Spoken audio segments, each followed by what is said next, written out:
Halo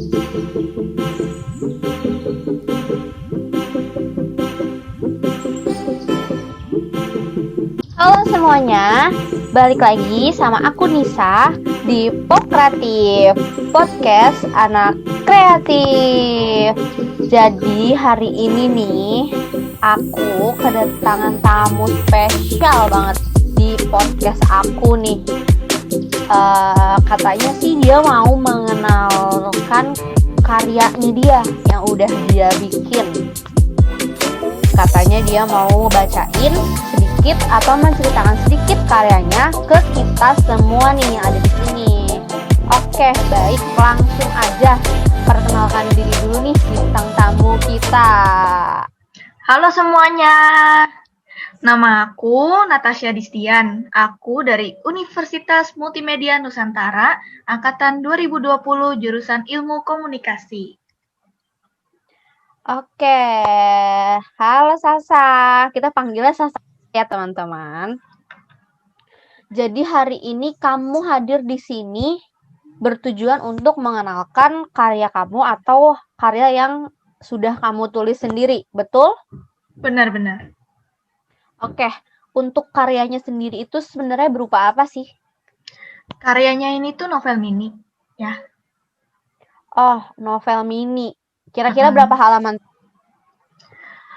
Novel mini aku ini nih berisi 10 halaman.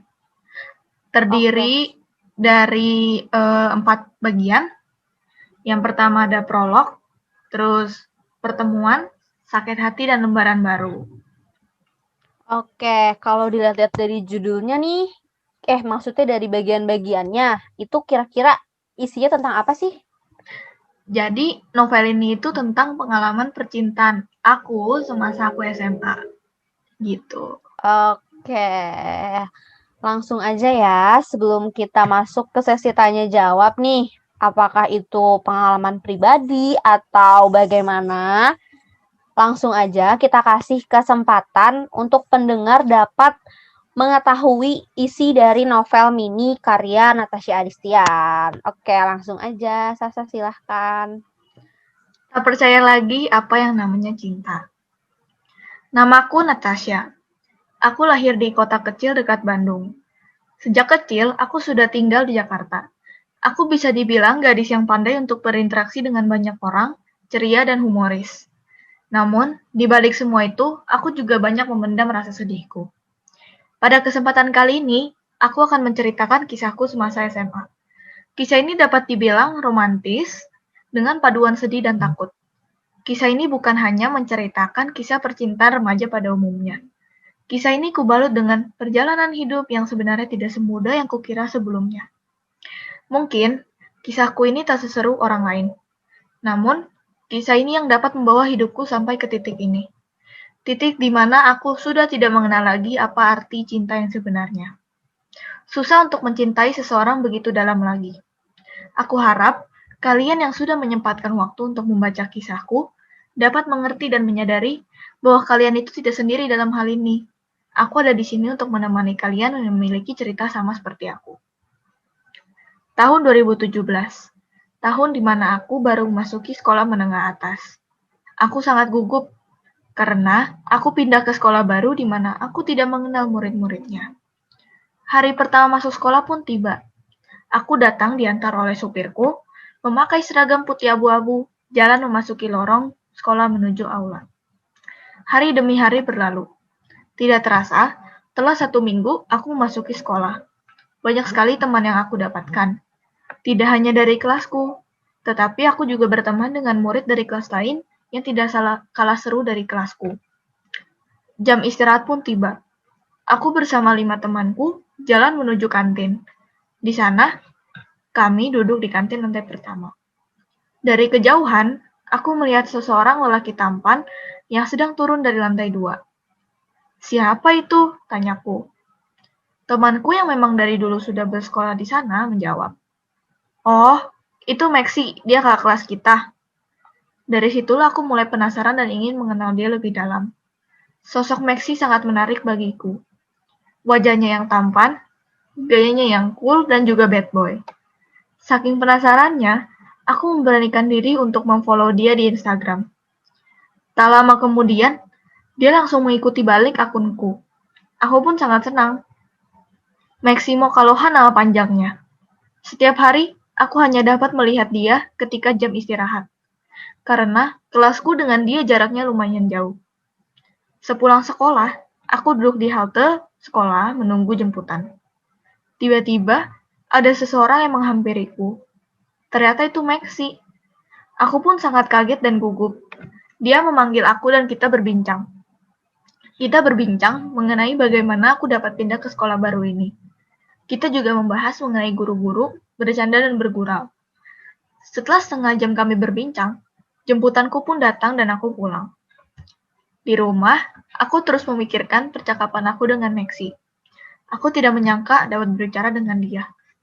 Semakin lama aku dengan Maxi menjadi semakin dekat. Kami selalu mengirim pesan lewat Line, mengenal satu sama lain selama 6 bulan. Aku dan Maxi menjalani hubungan tanpa status. Kami memutuskan untuk tidak berpacaran karena kami tidak ingin memiliki hubungan yang terikat. 6 bulan berlalu. Temanku yang juga satu kelas dengan Maxi bertanya kepadaku, apakah saat kelas tadi Maxi sedang chattingan bersama aku? Aku menjawab tidak, karena aku memang tidak membawa handphoneku ke sekolah. Aku pun bertanya kepada Maxi pulang sekolah, tetapi Maxi tidak menjawab pertanyaanku. Aku pun bingung, tetapi aku berusaha tidak memikirkan hal itu karena ujian sebentar lagi akan datang. Namun, semakin lama Maxi semakin menjauh. Tidak lagi memberiku kabar. Aku pun bingung dan bertanya kepada dia. Max, kok lu udah gak pernah ngabarin gue lagi sih? Iya, lagi sibuk nih, jarang buka chat, maaf ya. Bodohnya, aku percaya saja dengan ucapan itu. Ternyata, Maxi sudah jadian dengan perempuan lain. Perempuan itu juga mempunyai nama yang sama dengan aku. Natasha namanya. Aku sedih mengetahui hal itu melalui media sosial, bukan dari Maxi sendiri yang memberitahu kepada aku. Galau dan marah pastinya. Tapi aku bisa apa? Aku bukan siapa-siapa. Aku hanya bisa menangis setiap malam. Namun batinku berkata lain. Aku harus menanyakan hal ini kepada Maxi. Siapa sebenarnya perempuan itu? Aku memberanikan diri untuk menelpon dia dan bertanya. Max, lu udah jadian ya sama si Natasha? Tanyaku. Ia pun menjawab, iya Nat, doain gue ya. Aku heran. Mengapa Maxi setenang ini menjawab pertanyaanku? Mengapa tak ada rasa bersalah dari dalam diri dia? Aku pun kembali bertanya mengenai kejelasan hubungan kita. Dia menjawab, ya, gue anggap lu adik kelas, Nat. Gue care sama lu. Terdiam langsung diriku. Tak menyangka, selama ini aku berada dalam titik percintaan satu sisi, di mana hanya aku yang menganggap adanya keseriusan dalam hubungan ini. Aku langsung menutup telepon dan berpikir bodohnya diriku bisa sampai mencintai seseorang sedalam ini. Menyesal aku menanyakan hal ini yang membuat diriku tambah sakit. Waktu pun berlalu. Sudah memasuki masa ujian semester 2. Aku sudah mulai melupakan Maxi. Aku hanya ingin fokus kepada diriku sendiri. Mencoba untuk mengembangkan beberapa hobi yang sebenarnya ingin aku kembangkan sejak dulu. 2 minggu kemudian, masuklah tahun ajaran baru. Tahun sudah berganti. Aku menaiki tangga sekolah begitu cepat, berlari menuju lantai 4. Aku berjalan tepat ke depan pintu kelas 11. Waktu pun berjalan begitu cepat. Bulan Oktober pun datang. Jujur, bulan ini merupakan bulan tersulit dalam hidupku, di mana aku menghadapi banyak hal yang aku tak pernah lakukan dalam hidupku sebelumnya. Saat pulang sekolah, aku bersama kedua temanku, Cindy dan Donita, pergi ke mall dekat sekolah kita. Di sana, kita melakukan tantangan bagi yang berani untuk mengambil sesuatu tanpa membayar akan menjadi pemenangnya. Singkat cerita, kami mengambil sesuatu tanpa membayar. Kami bertiga melakukan hal tersebut. Bersenang-senang di mall dan pulang ke rumah. Esok harinya, kami datang ke sekolah seperti biasa. Tiba-tiba saat jam pelajaran, seorang guru menghampiri kelas kami dan manggil kami satu persatu. Ke dalam ruangan yang berbeda, kami ditanya, Kemarin kamu kemana? Tanya guruku. Aku pun menjelaskan bahwa kami pergi ke mall dekat sekolah. Kemarin ada ngapain nggak? Aku pun kebingungan untuk menjawab. Aku berpikir, apakah kami ketahuan? Ternyata, pihak dari mall tersebut melaporkan kami. Singkat cerita, kami dikeluarkan dari sekolah. Melakukan tindakan tersebut merupakan penyesalan terbesar dalam hidupku. Aku harus pindah ke sekolah baru, di mana tahun ajaran yang belum selesai. Sesampainya di rumah, aku memberanikan diri untuk memberitahu keluargaku. Bagaimanapun juga, aku harus beritahu mereka bahwa aku dikeluarkan dari sekolah. Kaget mereka mendengar pernyataanku. Sedih tentunya. Namun yang membuat aku lebih kaget, tidak ada yang memarahiku. Aku mengira mereka akan setidaknya memarahiku karena keluargaku adalah keluarga yang dapat dibilang pemarah. Hampa rasanya diriku. Bodohnya aku bisa melakukan hal seceroboh itu. Bagaimana aku bisa kembali membangkitkan rasa kecewa semua orang? Keesokan harinya, aku mendatangi sekolah itu dan mengurus berkas untuk pindah ke sekolah baru. Di sana, aku bertemu teman-temanku dan mereka sangat sedih dengan aku yang sudah tidak lagi bersekolah bersama mereka. Setelah itu, aku pamit untuk pergi. Seminggu berlalu. Berkas pun sudah siap dan besok aku akan menginjakkan kaki di sekolah baru. Hari esok pun tiba. Aku datang dan langsung mencari kelasku. Untungnya, di sekolah ini aku memiliki beberapa teman yang memang sudah aku kenal sejak aku masih bersekolah di SMP. Sampailah di kelas baruku, di mana aku tidak mengenal siapa-siapa karena semua temanku ada di kelas sebelah. Aku duduk di kursi paling pojok dekat pintu. Lalu, ada 2 orang yang menghampiriku dan duduk bersama mereka. Mereka juga mengenalkan dirinya kepadaku. Aku pun bersama mereka hingga akhir jam pelajaran. Senang rasanya hari pertama sudah mendapatkan teman. Semakin hari berjalan, aku semakin beradaptasi dengan lingkungan sekolahku yang baru. Teman yang kudapat juga semakin banyak. Namun, tidak sedikit juga yang membenciku. Karena, dapat dibilang aku lebih akrab dengan teman pria dibandingkan teman perempuan. Hari ujian akhir pun tiba. Aku melewati ujian dengan mudah karena semua materi yang pernah aku pelajari di sekolah lama itu ada di sekolah baru. Setelah ujian, sekolah kami libur hingga bulan Januari tahun depan. Sekolah baru tidak semenyenangkan yang kukira. Aku mendapat banyak cacian dan omongan dari orang-orang. Banyak yang berkata aku tidak naik kelas, dikeluarkan, bahkan hamil di luar nikah. Rasanya ingin ku berteriak dan berkata kepada semuanya bahwa hal itu tidak benar. Tapi lebih baik aku diam. Aku tidak mau membuat banyak masalah lagi. Waktu berjalan begitu cepat. Aku bertemu dengan seseorang, Andre namanya. Bersama dia, aku dapat merasakan ketenangan dan kenyamanan yang pernah aku rasakan dulu. Dia memberiku harapan bahwa aku bisa menyayangi seseorang lagi. Apa benar dengan kehadiran dia aku bisa lupa? Aku dan Andre bertemu di tempat di mana aku sering sekali datang ke sana. Tempat aku nongkrong, ternyata Andre juga anak tongkrongan di sana. Walaupun Andre usianya di bawah aku merasa Andre bisa memainkan peran pribadi yang lebih dewasa dan bijak. Aku dan Andre dapat dibilang sebagai pasangan yang dapat terbentuk karena adanya dorongan dari orang sekitar.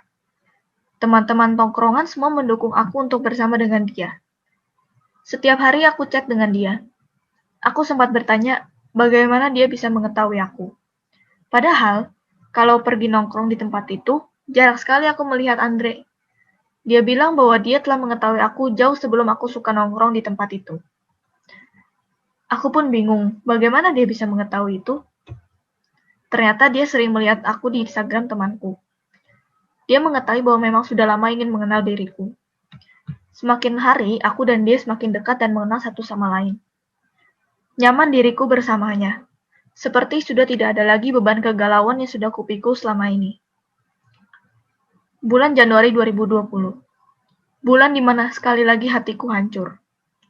Pada saat itu, aku jarang bertemu dengan Andre karena ada ujian praktek yang membuat aku sibuk. Aku ingat sekali, saat ujian praktek drama, Andre mengirimkan aku chat. Dia berkata kepadaku bahwa aku dengan dia sudah tidak cocok dan ingin menjadi teman saja. Aku pun bingung, dan akhirnya kita berdebat. Berhari-hari aku lalui dengan berdebat. Aku merasa dia pengecut karena tidak berani untuk menyelesaikan masalah ini dengan bertemu langsung. Dia lebih memilih untuk mengakhiri semua ini dengan chat. Hatiku tertusuk sekali lagi. Bagaimana tidak? Aku sudah percaya dan memberikan hatiku kepada sesosok yang bisa-bisanya mengakhiri semua ini karena sebuah alasan yang tidak masuk akal. Alasan di mana aku terlalu baik untuk dia. Alasan yang sangat klise. Rasanya, aku sudah tidak mau lagi hidup. Sudah tidak dapat percaya apa yang namanya cinta. Hanya waktu yang dapat menyembuhkan segalanya. Namun bagaimana? Bagaimana aku dapat mempercayai orang lagi kalau akhirnya aku selalu tersakiti? Bulan-bulan berlalu. Aku melihat Andre sudah bahagia bersama perempuan lain. Seperti kata Rosa, aku hanya ingin dia rangkul aku dalam bahagianya. Namun, aku hanya bisa tegar dan menghadapi keadaan ini. Keadaan bahwa kini aku sudah susah untuk mencintai orang lagi. Kira-kira begitu. Wah, applause dulu dong buat karyanya nih. Bagus banget ya karyanya. Tapi kalau didengar-dengar, cerita kisah percintaannya tuh pahit banget ya. Benar. Dan kayaknya terus dikelilingi oleh laki-laki yang bisa dibilang nggak pernah tulus mencintai kamu ya berarti. Benar-benar. Bisa dibilang begitu. Oke. Tanpa berlama-lama lagi deh ya. Kayaknya tadi ceritanya juga udah lama banget nih. Takutnya kalian keburu bosen dengerinnya. Jadi langsung aja kita masuk ke sesi tanya jawab nih. Yang kayaknya udah pada penasaran dong pasti orang-orang. Oke. Sebenarnya apa sih yang menginspirasi kamu dalam membuat cerita ini? Yang menginspirasi aku sih tentunya pengalaman aku sendiri ya.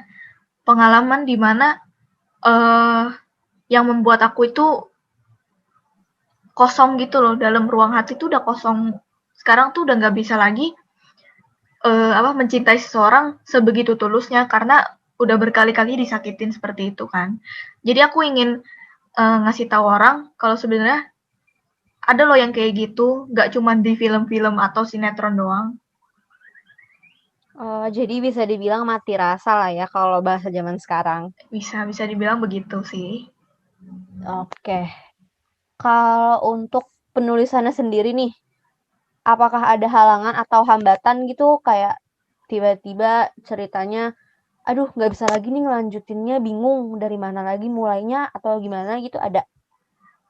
Halangan sih tentunya ada sih, karena kan dalam novel ini aku ingin meringkas ini tuh sedemikian rupa kan ya, jadi nggak terlalu panjang, jadi orang itu bacanya nggak terlalu bosan. Cuman timeline dari laki-laki pertama dengan laki-laki kedua ini kan agak jauh ya.